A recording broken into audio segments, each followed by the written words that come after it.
Hello, my name is Einigold Druckenmiller, and today we will be reading Torah portion Becha'alotcha, which is found in Numbers 8, 1 through 12, Numbers 12, 6, 16, and I will be reading from the NIV. The Lord said to Moses, "Speak to Aaron and say to him, when you set up the lamps, see that all 7 light up the area in front of the lampstand."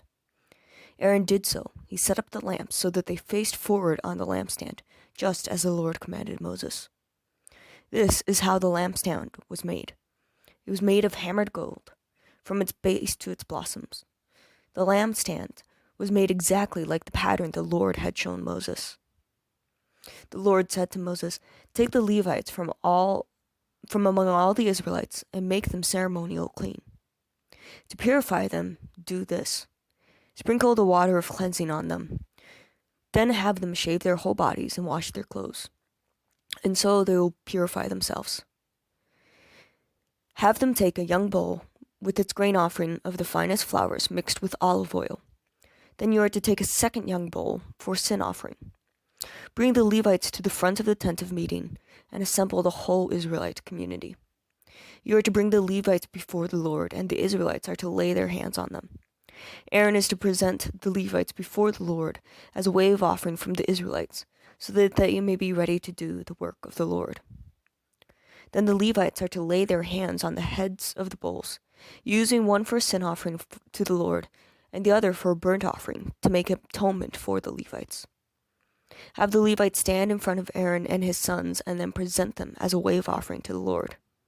In this way you are to set the Levites apart from the other Israelites, and the Levites will be mine. After you have purified the Levites and presented them as a wave offering, they are to come do their work at the tent of meeting. They are the Israelites who are to be given wholly to me. I have taken them as my own place of the firstborn, the first male offspring from every Israelite woman.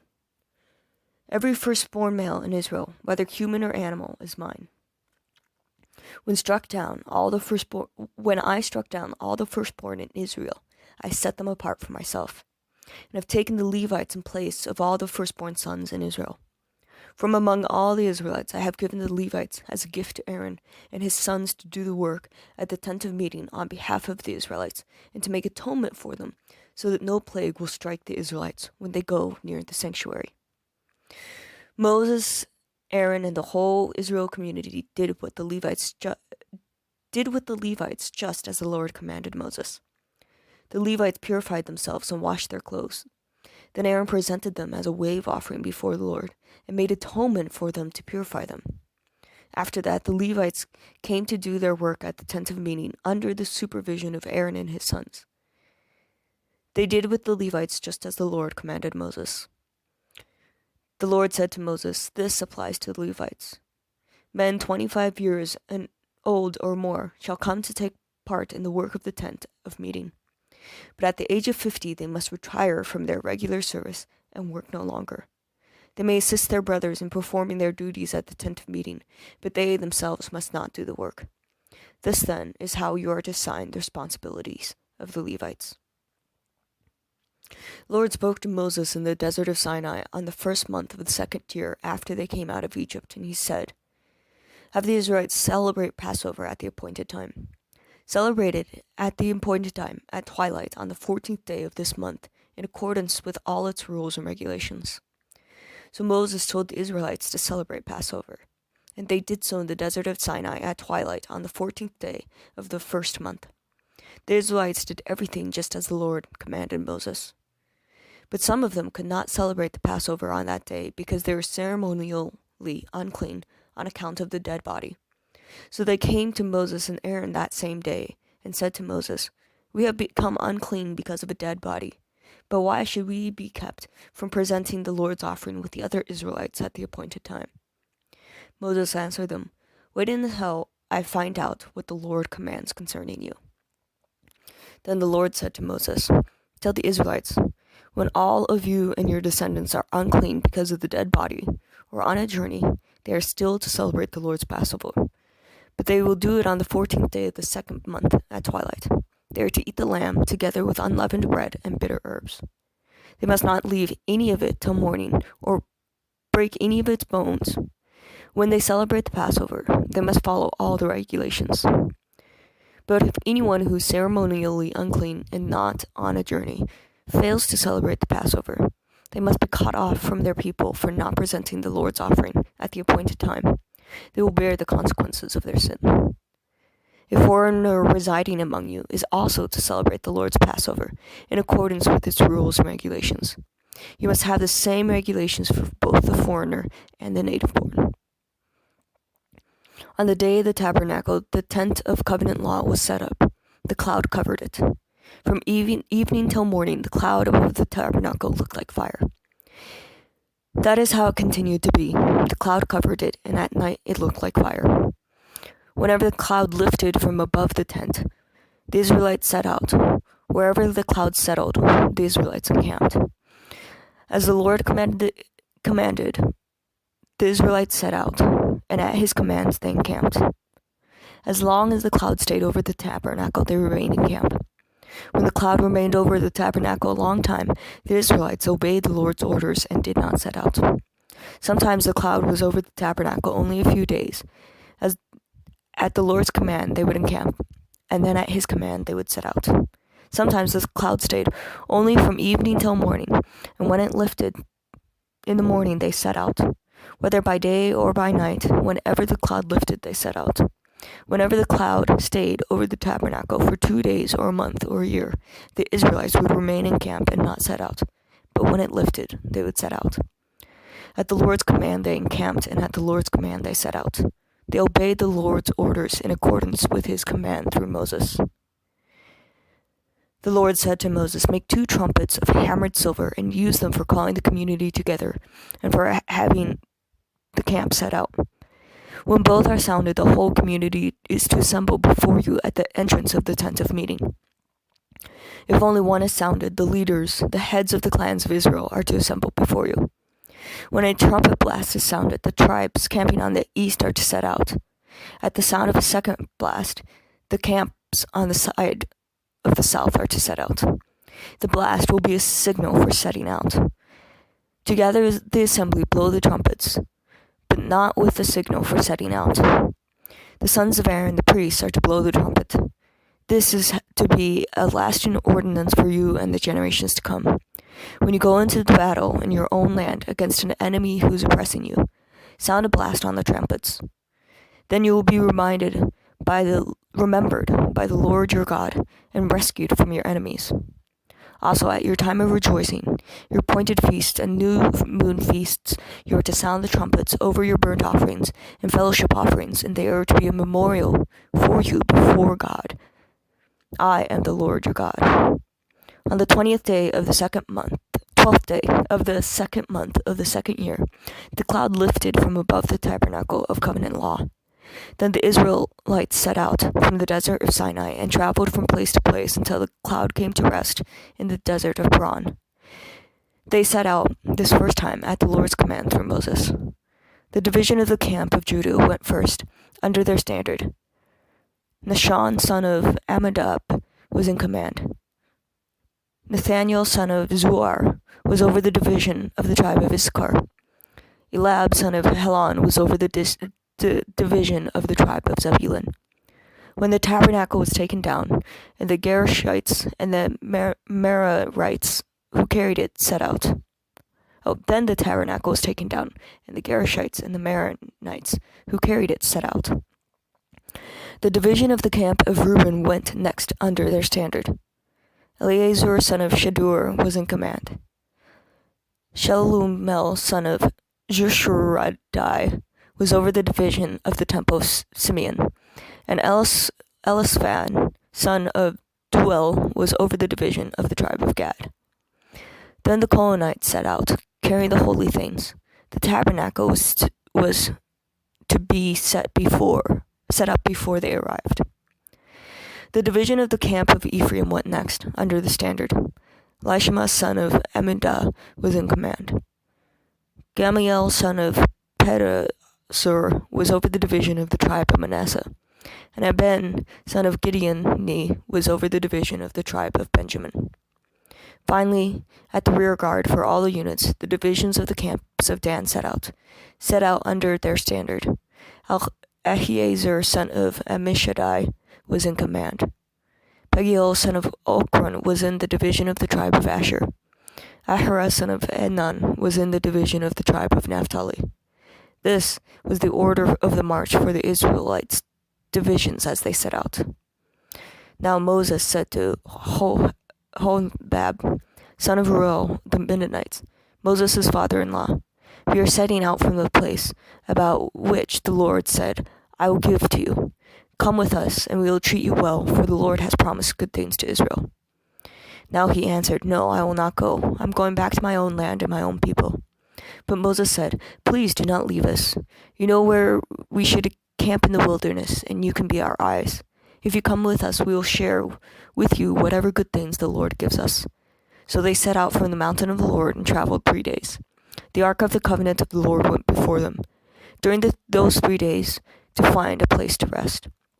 The cloud of the Lord was over them by day when they set out from the camp. Whenever the ark set out, Moses said, "Rise up, Lord. May your enemies be scattered. May your foes flee before you." Whenever it came to rest, he said, "Return, Lord, to the countless thousands of Israel." Now the Lord complained about their hardship. Now the people complained about their hardships in the hearing of the Lord. And when he heard them, his anger was aroused. Then fire from the Lord burned among them and consumed some of the outskirts of the camp. When the people cried out to Moses, he prayed to the Lord, and the fire died down. So the place was called Taberah, because fire from the Lord had burned among them. The rabble with them came to crave other food, and again the Israelites started wailing and said, "Only if we had meat to eat. We remember the fish we ate in Egypt at no cost, also the cucumbers, melons, leeks, onions, and garlic, but now we have lost our appetites. We never see anything but this manna." The manna was like coriander seed and looked like resin. The people went out around gathering it, and then ground it in the hand mill or crushed it in a mortar. They cooked it in a pot or made it into loaves, and it tasted like something made with olive oil. When the dew settled on the camp at night, the manna also came down. Moses heard the people of every family wailing at the entrance of their tents. The Lord became exceedingly angry, and Moses was troubled. He said to the Lord, "Why have you brought this trouble on your servant? What have I done to displease you that you put the burden of all these people on me? Did I conceive all these people? Did I give them birth? Why do you tell me to carry them in my arms as a nurse carries an infant to the land you promised an oath to their ancestors? Where can I get meat for all these people? They keep wailing at me, 'Give us meat to eat.' I cannot carry all these people by myself. The burden is too heavy for me. If this is how you're going to treat me, please go ahead and kill me, if I have found favor in your eyes, and do not let my face be my own ruin." Then the Lord said to Moses, "Bring 70 of Israel's elders who are known to you as leaders and officials among the people. Have them come to the tent of meeting, that they may stand there with you. I will come down and speak with you there, and I will take some of the power of the Spirit that is on you and put it on them. They will share the burden of the people with you, so that you will not have to carry it alone. Tell the people, 'Consecrate yourselves in preparation for tomorrow, and then we will eat meat.' The Lord heard you when you wailed, 'If only we had meat to eat. We are better off in Egypt.' Now the Lord will give you meat, and you will eat it. You will not eat it for just 1 day, or 2 days, or 5, 10, or 20 days, but for a whole month, until it comes out of your nostrils and you loathe it. Because you have rejected the Lord who is among you, and have wailed before him, saying, 'Why did we ever leave Egypt?'" But Moses said, "Here I am among 600,000 men on foot, and you say I will give them meat to eat for a whole month? Would they have enough of its flocks and herds we were slaughtered for them? Would they have enough if all the fish in the sea were caught for them?" And then the Lord said to Moses, "Is the Lord's arm too short? Now you will see whether or not what I say will come true for you." So Moses went out and told the people what the Lord had said. He brought together 70 of the elders and had them stand around the tent. Then the Lord came down in the cloud and spoke with him, and took some of the power of the Spirit that was on him and put it on the 70 elders. Then the Spirit rested on them. They prophesied. they did not do so again. However, 2 men whose names were Eldad and Medad had remained in the camp. They were listed among the elders, but did not go out to the tent. Yet the Spirit also rested on them, and they prophesied in the camp. A young man ran to Moses. Eliad and Medad are prophesying in the camp. Joshua, son of Nun, who had been Moses' aide since youth, spoke up and said, "Moses, my Lord, stop them." But Moses replied, "Are you jealous for my sake? I wish that all of the Lord's people were prophets, and that the Lord would put his Spirit on them." Then Moses and the elders of Israel returned to the camp. Now wind went out from the Lord and drove hail in from the sea. It scattered them up to 2 cubits deep all around the camp, as far as a day's walk in any direction. All that day and night, and all the next day, the people went out and gathered quail. No one gathered less than 10 omers. And then they spread them out all around the camp. But while the meat was still between their teeth, and before it could be consumed, the anger of the Lord burned against the people, and he struck them with a severe plague. Therefore the place was called Kibroth Hattaavah, because they buried the people who had craved other food. From Kibroth Hattaavah, the people traveled to Hazeroth and stayed there. Miriam and Aaron began to talk against Moses because of his Cushite wife, for he had married a Cushite. "Has the Lord spoken only through Moses?" they asked. "Hasn't he also spoken through us?" And the Lord heard this. Now Moses was a very humble man, more humble than anyone else on the face of the earth. At once the Lord said to Moses, Aaron, and Miriam, "Come out to the tent of meeting, all 3 of you." So the 3 of them went out. Then the Lord came down in a pillar of cloud. He stood at the entrance of the tent and summoned Aaron and Miriam. When the 2 of them stepped forward, he said, "Listen to my words. When there was a prophet among you, I, the Lord, revealed myself to them in visions. I speak to them in dreams. But this is not true of my servant Moses. He's faithful in all my house. With him I speak face to face, clearly and not in riddles. He sees the form of the Lord. Why were you not afraid to speak against my servant Moses?" Then the anger of the Lord burned against them, and he left them. When the cloud lifted from above the tent, Miriam's skin was leprous. It became as white as snow. Aaron turned towards her and saw that she had defiling skin disease, and he said to Moses, "Praise the Lord. Please, my Lord, I ask you, do not hold against us the sin we have so foolishly committed.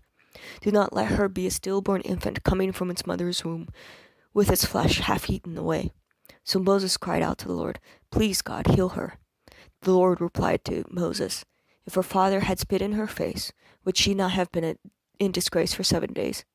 Confine her outside of the camp for 7 days. After that she can be brought back."